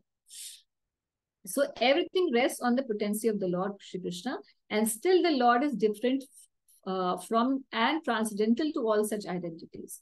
In the Vedic Purush Sukta of the Rik mantra, this is also confirmed. तो ऋग पुरुष सूक्त के अंदर भी यही बात आई होगी, इसीलिए इस अध्याय का नाम जो है पुरुष सूक्त कंफर्म्ड है, क्योंकि पुरुष सूक्त में भी यही बात आई है कि अचिंत्य भेद अभेद वाली बात। इस सारी सृष्टि भगवान से ही आई है, सृष्टि में कुछ और है ही नहीं, हर जगह वासुदेव ही है, वासुदेवम सर्वमिति, यही बात आई है। और यहाँ भी यही बात आ रही है भागवत के श्लोक के अंदर। इसलिए दिस श्लोक is actually confirming the same truth which is stated in the Rigveda, in the Purush Sukta prayers. So this philosophical truth of simultaneous oneness and difference was propounded by Sri Chaitanya Mahaprabhu, and it is known as Achintya Bhed Abhed Tattva. Brahma, Narad and all others are simultaneously one with the Lord and different from the Supreme Lord. We are also one with him, just as the gold ornaments are one in quality and with the stock of gold, but the individual gold ornaments is never equal in quantity with the stock gold. तो हम भी ऐसे ही, हम भी same है, हम भी भगवान के अंश हैं, भगवान के अंश हैं, इसीलिए हम भगवान के जैसे ही हैं। हमारी भी क्वालिटी सेम है, Sachchidanand Sachchidanand, but quantity same नहीं है। भगवान विभु है, हम अणु हैं। तो होते हुए भी, सेम होते हुए भी भेद है। अचिंत्य, अचिंत्य का मतलब we can not conceive from our mind, हमारी सेंसेस, हमारी इंटेलिजेंस इसको कंसीव नहीं कर सकती है। भेद है भी और अभेद भी है, भेद भी है और अभेद भी है, एक भी है और अलग भी है। हम एक भी हैं भगवान के साथ और हम भगवान से अलग भी हैं। एक क्यों है? क्योंकि उन्हीं का ही अंश है, इसीलिए एक ही है, उसी वस्तु का ही अंश है। और अलग क्यों है? क्योंकि भगवान खुद ही बता रहे हैं कि हर किसी की सेपरेट आइडेंटिटी है। ना तो हम जातु नासम ना तो नेमी जनाधिपा, सबकी आइडेंटिटी डिफरेंट है भगवत गीता में। तो सेम होते हुए भी अलग अलग है। सो ये बात अचिंत्य अभेद और अभेद, इस बात को समझना है। So this fact is inconceivable to our present imperfect senses. Lord Sri Chaitanya therefore defined his theory of philosophy as achintya, inconceivable, and as confirmed in the Bhagavad Gita as well as in the Bhagavatam. तो जो अचिंत्य भेद अभेद तत्व है, वो ऐसा नहीं है कि महाप्रभु ने ही दिया, वो पहली बार कुछ खुद से फॉर्मूला बना दिया। यहाँ भी वही लिखा हुआ है, भगवत गीता में भी 9.4 में वही बता रहे हैं भगवान, 9.4.5 में, और भागवत के श्लोक भी यही बता रहे हैं। तो ऐसे नहीं कि महाप्रभु का कोई सबकी मिक्स करके अब दिए, क्योंकि हम कई बार ऐसे पढ़ते हैं, ये आप पढ़ेंगे कभी बाद में, चारों वैष्णव संप्रदायों के अलग अलग सिद्धांत है। द्वैतवाद, द्वैत अद्वैतवाद, इस प्रकार से हर एक वैष्णव संप्रदाय का अलग अलग सिद्धांत है। गौड़ीय वैष्णव का सिद्धांत अचिंत्य भेद अभेद है। ठीक है, तो द्वैत का मतलब सब में थोड़ा थोड़ा सा डिफरेंस है। द्वैत का मतलब यही है कि दो हैं, जीवात्मा अलग है और भगवान अलग है। द्वैत, we are different from god, we are separate from god. ये बनाने की क्या जरूरत थी? क्योंकि शंकराइट्स जो हैं वो क्या बोलते हैं? भेद है ही नहीं, मैं ही नारायण हूं, तो एक बोलते हैं। और उससे पहले बुद्धिस्ट जो आए, तो बुद्धिस्ट क्या बोलते थे? कि सब कुछ जीरो है, वी हैव टू बिकम शून्य, शून्यवाद का प्रचार किया भगवान बुद्ध ने आकर। तो zero, let everybody become a cease to exist, let everybody cease to exist, nirvana. हालांकि जो ट्रू बुद्धिज्म अगर आप पढ़ेंगे तो भगवान बुद्ध ने ये नहीं बोला था। वो और बातें कभी बाद में डिस्कस करेंगे, अगर आप कभी इंटरेस्टेड होंगे तो मैं ऐसा कुछ आपको बता दूंगी जहाँ से आप पढ़ सकते हैं या हम लोग डिस्कस कर सकते हैं। तो भगवान बुद्ध ने एग्जैक्टली ये नहीं बोला था, मगर लोगों ने अब इसको, उसका जितने बहुत सारे मिक्सचर्स हुए बुद्धिज्म में भी, बहुत सारे, और उनके जाने के बाद बनता रहा, अलग अलग ब्रांचेस बन गई बुद्धिज्म की। सो अल्टीमेटली जो टोटल फिलॉसफी है वो इस तरीके से प्रेजेंटेड है अब कि निर्वाण मतलब शून्यवाद। हालांकि ओरिजिनल बुद्धिस्ट फिलॉसफी ये नहीं थी। एनीवेज, शंकराचार्य जी ने आके ये प्रपाउंड किया कि कोई भेद है ही नहीं, हम ही माया के द्वारा हम ये भूल गए हैं कि हम नारायण हैं। और शास्त्रों में ऐसा लिखा ही है, शास्त्रों की हर बात को अलग अलग वर्जन से देखा जा सकता है। तो इस तरीके से किया गया। फिर वैष्णव संप्रदायों ने अलग अलग फिलॉसफी निकाले, जिसमें बेसिक बात ये बताने के लिए बताई गई द्वैतवाद में कि भाई हम डिफरेंट है, भगवान डिफरेंट है, ये टू सेपरेट लिविंग एंटिटीज, ये टू सेपरेट इंडिविजुअल्स। तो द्वैतवाद, और शंकराचार्य जी का द्वैतवाद था। और फिर तो हमारे 4 संप्रदायों में इस प्रकार से आता है, अलग अलग फिलॉसफी रहती है। तो गौड़ीय वैष्णवों की अचिंत्य भेद अभेद तत्व आता है। कुछ समय पहले किसी भक्त ने मुझे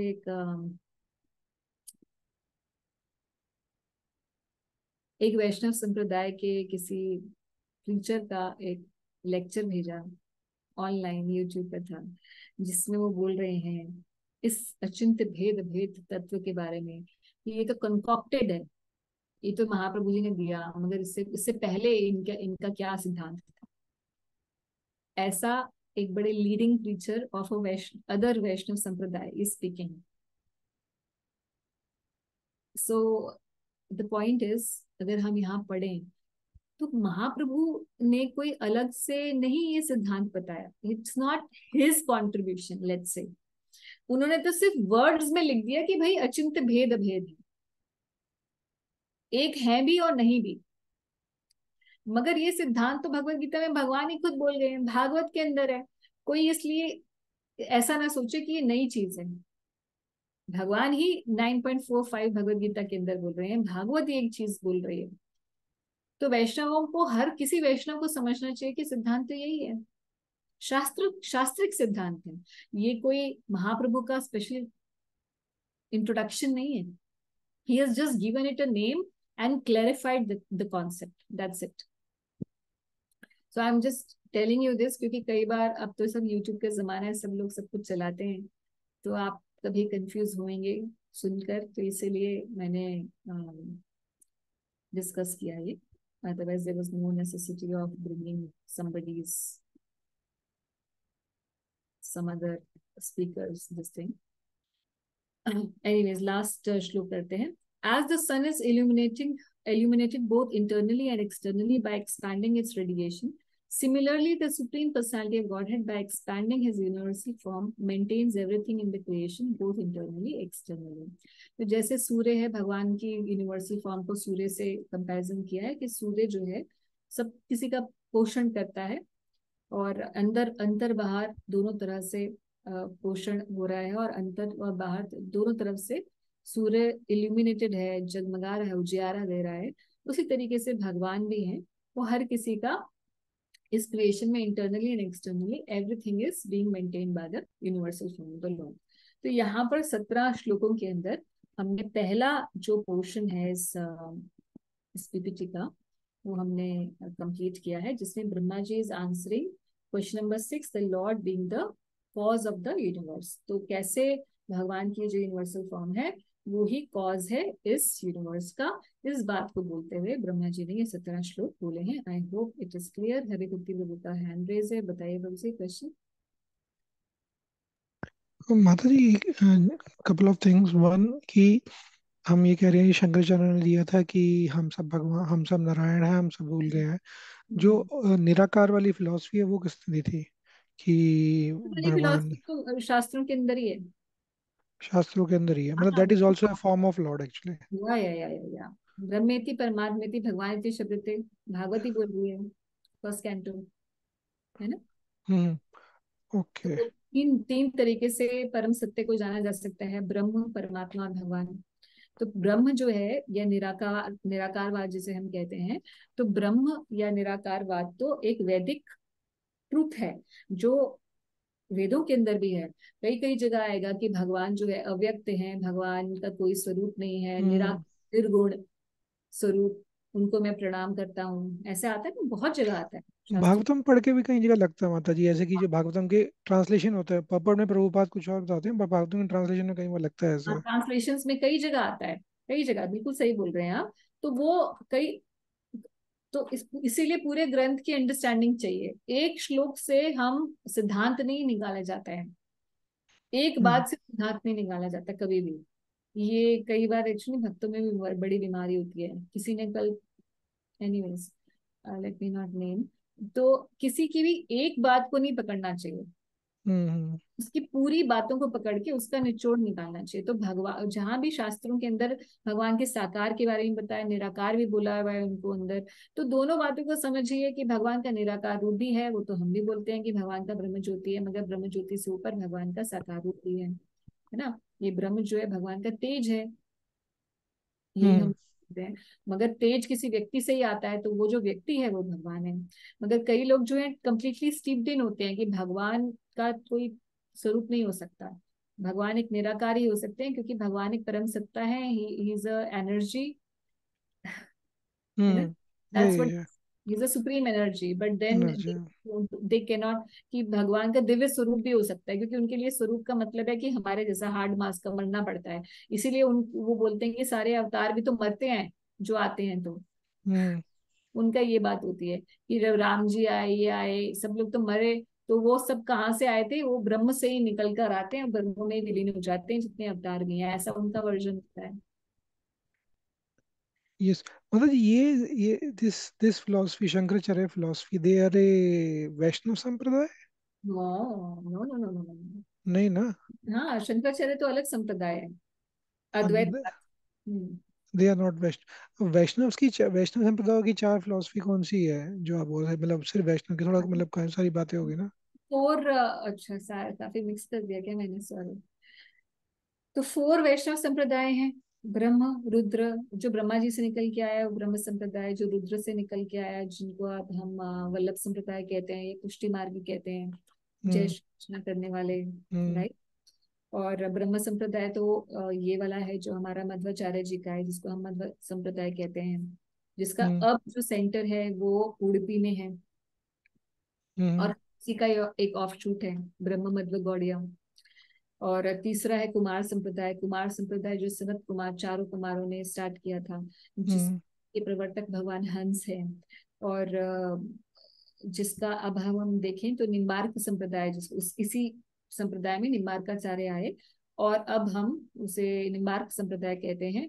और निम्बार्क संप्रदाय, अगर आप वृंदावन में जाएंगे तो उनका जो, हमारा जैसे हरे कृष्ण महामंत्र है, तो उनका महामंत्र है राधे कृष्ण कृष्ण कृष्ण राधे राधे। दैट्स द मंत्र विच दे चैंट, है हम्म ना। तो ये निम्बार्क संप्रदाय हो गया। और साउथ इंडिया में श्री संप्रदाय है, जो लक्ष्मी नारायण जी को मानते हैं। तो ये चार वैष्णव संप्रदाय हैं। इन सबकी अलग अलग फिलॉसफी है, मगर मोर और लेस सेम है। उन सबका ऑलमोस्ट सेम ही सिद्धांत है कि जीव जो है भगवान से ही निकल के आया है, भगवान का ही अंश है, और भगवान से सेपरेट है, मोर और हम्म लेस है। मगर अचिंत्य भेदा भेद किसी ने भी नहीं बोला कि सेम और डिफरेंट, ये किसी ने नहीं बोला था हम्म तो में से।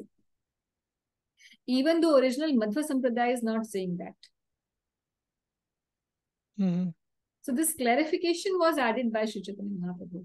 और अगर आप इसके बारे में और ज्यादा पढ़ना चाहते हैं कि चार संप्रदायों के क्या एग्जैक्ट डिटेल फिलोसफी है, तो श्रील भक्ति सिद्धांत सरस्वती सरस्वती ठाकुर जी ने एक बुक लिखी है, द फोर संप्रदायस। पतली सी बुक है, 100 पेज की होगी शायद, उसको हम्म, पढ़ सकते हैं आप, या ठीक है। पीडीएफ डाउनलोड कर लीजिएगा, मिल जाएगी आपको, द फोर संप्रदायस। तो उसमें पूरा है कि उनकी चारों संप्रदायों की शॉर्ट हिस्ट्री है, और उसके बाद फिर उनकी फिलोसफी है। Thank you Maharaj.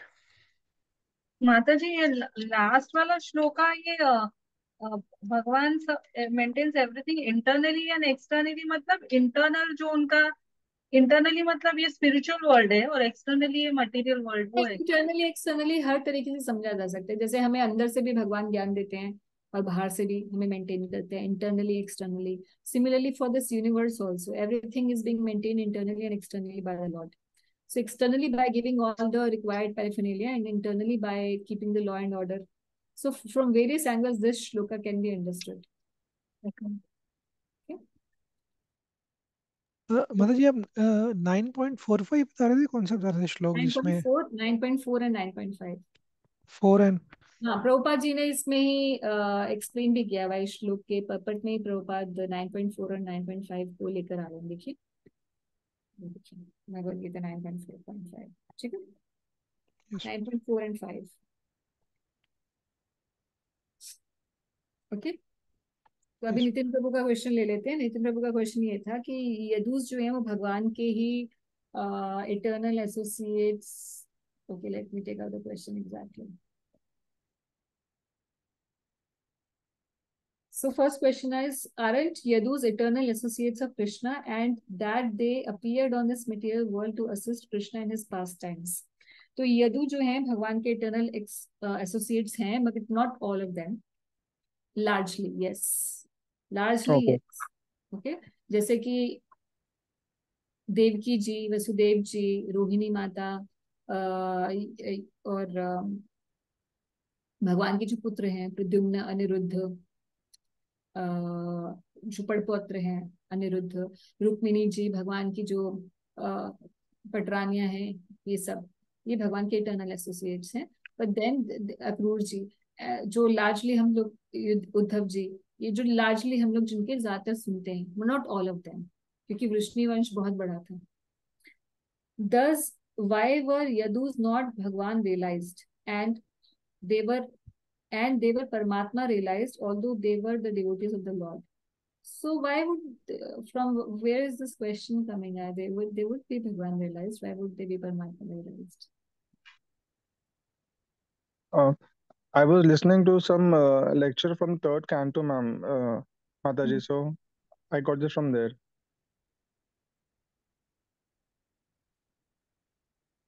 Principally, this should not be the case. है ना? Principally, this cannot be the case. I don't know who's speaking and from where is he picking that. But ultimately, भगवान realized हुए बिना योगी जन होते हैं परमात्मा realized. अच्छा, इसमें कुछ ये भी है, That is the Yaduvansh. reason I got confused. Like, why is this happening like this? हाँ, यदुवंश में कुछ ऐसे भी लोग थे जो कि भगवान यहाँ पर यदुवंश भगवान ने किस लिए यहाँ पे प्रकट किया था, क्योंकि सब कुछ यहाँ से असुरों का संहार करना था, बेसिक बात ये थी। तो इसीलिए कई सारे डेमी गॉड्स भी जो हैं, आप भागवत के 11वें स्कंद में पढ़ेंगे। 11वें स्कंद में जब भगवान अपनी लीला अप्रकट करते हैं इस धराधाम से, तो बहुत सारे देवी देवता अपने अंश अवतार से वृष्णि वंश में प्रकट हुए, ताकि वो भगवान की हेल्प कर सके in killing everybody, all the demonic forces. तो in that case probably they can be termed as that, because जो देवी देवता वो सकाम भक्त हैं, so they may not be fully भगवान realised people. But Okay. speaking of the typical yadus, like जिन personalities का हमने नाम लिया, तो प्रेमी जन, Right. तो ये भगवान रियलाइज्ड वाले ही हैं, ये परमात्मा रियलाइजेशन वाले हैं। एंड थर्ड है, ideally they should have gone back to spiritual world. So इसमें भी यही है, अगर आप 11वां स्कंद पढ़ेंगे तो लार्जली जो यदु हैं, जैसे भगवान ने उद्धव जी को तो बोला आप बद्रिक आश्रम चले जाइए, तो अभी भी ऐसा मानना है कि वेदव्यास जी के साथ उद्धव जी भी बद्रिक आश्रम में भी हैं, ऐसा माना जाता है। और जो भगवान के जितनी भी पटरानियां थी, वो तो अगर आप जाने गोवर्धन में उद्धव जी ने उनको भागवत सुनाई थी, और वो सब वहीं से भगवान के धाम गई थी। हमने आपको स्थान भी दिखाया था उद्धव Right. तो इनकी बात हो गई। और बाकी जो देवकी वसुदेव जी हैं, और उनके बारे में भागवत में लिखा आता है कि जैसे ही उन्होंने सुना तो उन्होंने उसी समय कि भगवान अप्रकट हो गए, तो उसी समय उन्होंने प्राण त्याग दी और वो भगवान के लोक वापस चले गए। तो मगर जो जितने भी ये देवी देवता आए थे अपने आंशिक रूप से भगवान की हेल्प करने के लिए, वो सब वापस से अपने अपने जिस जिस लोक से आए थे वहां चले गए। तो they couldn't go, of course, the spiritual world. So according to who was that person, he went there. Correct. Okay. ऐसा 11th कैंटो में चैप्टर 30-31 में आप पढ़ सकते हैं। ठीक है। Right, Mataji. Okay. Any other question or shall we stop? Mataji, in today's discussion, there was this mention in one of the text that 9 inches thing. So that वो part is not very clear. वो So 9 what was inches में है, 9 inches जो है generally ऐसे बोला जाता है कि यहाँ पे जो सुपर सोल का कई बार 9 इंचेस बोला जाता है, कई बार बोला जाता है The thumb. size of the super soul. Acha. या like that. Okay, okay, okay. Sometimes it is said that only a thumb as big as a thumb, and sometimes it is said 9 inches. So that, Hmm. So that is the size of the Paramatma basically we're referring to here. Okay. ठीक है माता जी. हरे कृष्ण माता जी. yes. प्रणाम माता जी. अभी जैसे बद्रिका आश्रम में उद्धव जी की बात हो रही थी माता जी, लाइक व्हेन वी विजिटेड, तो वहाँ पे जो बोल रहे थे कि क्या ये हमारे शास्त्रों में भी है क्या कहीं पर कि 6 मंथ्स उद्धव जी एंड वो पूजा करते हैं, जब बहुत बर्फ रहती है तो टेम्पल बंद रहता है, एंड बाकी 6 मंथ्स उनकी मतलब कि वहाँ पे सेवा जो है वो हम लोग एज मनुष्य जो अथॉरिटी, हाँ वो लोग उससे जो सेवाई थे वो लोग करते हैं. And for 6 months what they do, they keep all the stuff there, and जब बद्रिकाश्रम का वो खुलता है, टेम्पल खुलता है, तो everything is thing was used up, मिलता है उस स्टेट में मिलता है उनको. So do we have any like इस शास्त्रिक भागवत की तो इसका कोई संदर्भ नहीं है माता जी. इसमें नहीं है ना, बट लेकिन भागवत में नहीं है.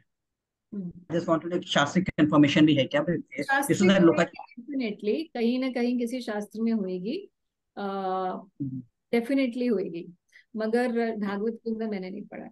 ओके, है ना, because the people that yeah, so it is very easy to yeah, even when apparently in the summers the humans are doing, the pujaris are doing service, yeah, it be understood that the service is always done through the servant of the deity, right, through Uddhav ji only.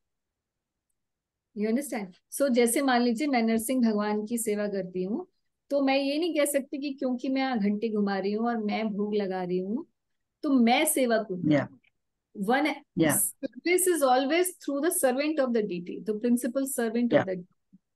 yeah, like we also do at home, we are assisting our guru. Yes, They are like he is doing, and then we are assisting our guru. yes, that is the idea. Thank you, Mataji. I just want to know the Shastric confirmation. Thank you, Mataji. ठीक है, तो all right, so thank you very much. Hare Krishna, Srila Prabhupada ki Hare Krishna.